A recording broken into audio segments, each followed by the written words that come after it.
All right, we move on to liver disease in pregnancy. And there are just a few entities that we want to talk about, which are unique to pregnancy. One of those is intrahepatic cholestasis.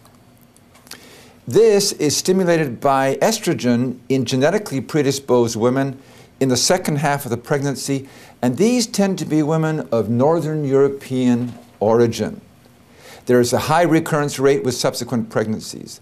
The risk is increased with twins or triplets, and the basic pathophysiology is bile acids are incompletely cleared by the liver and accumulate in the plasma. Overall prevalence, about 0.5% in North America and in Europe. The most significant symptom is itching, intractable pruritus, worse at night, but you don't see anything in terms of a rash on the skin. Laboratory tests. There may be a mild increase in bilirubin, but clearly the most diagnostic test is serum bile acids, and these can be increased many-fold.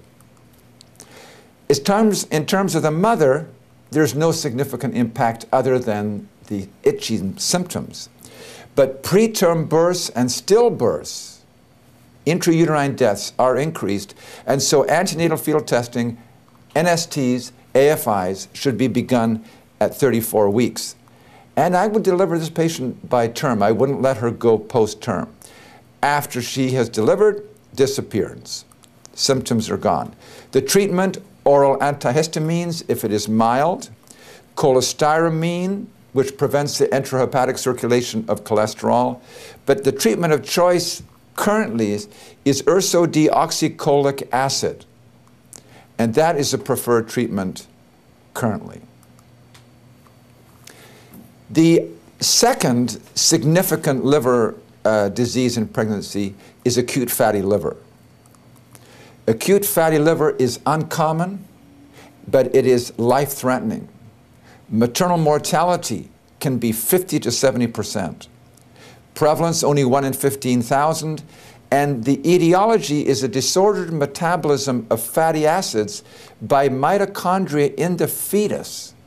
This is really stimulated by the fetus. It is caused by deficiency in L-CHAD, which is long-chain 3-hydroacyl coenzyme A dehydrogenase.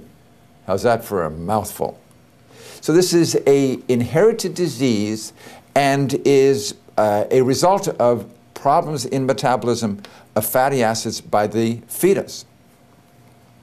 The symptoms can be rather nonspecific initially: nausea, vomiting, anorexia, epigastric pain, jaundice and fever, and it can mimic preeclampsia, hypertension, proteinuria, edema, epigastric pain.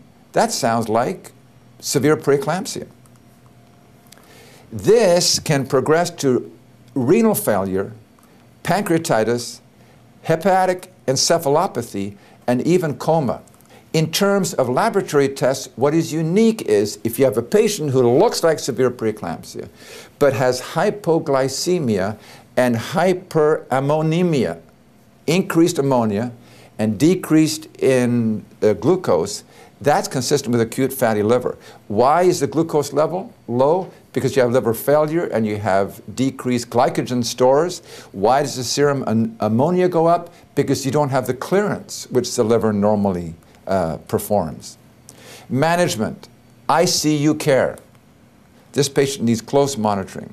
Hydration, careful attention, and prompt delivery. Will she survive? That's a major problem. And more than anything, it is supportive care. Supportive care and a lot of prayer.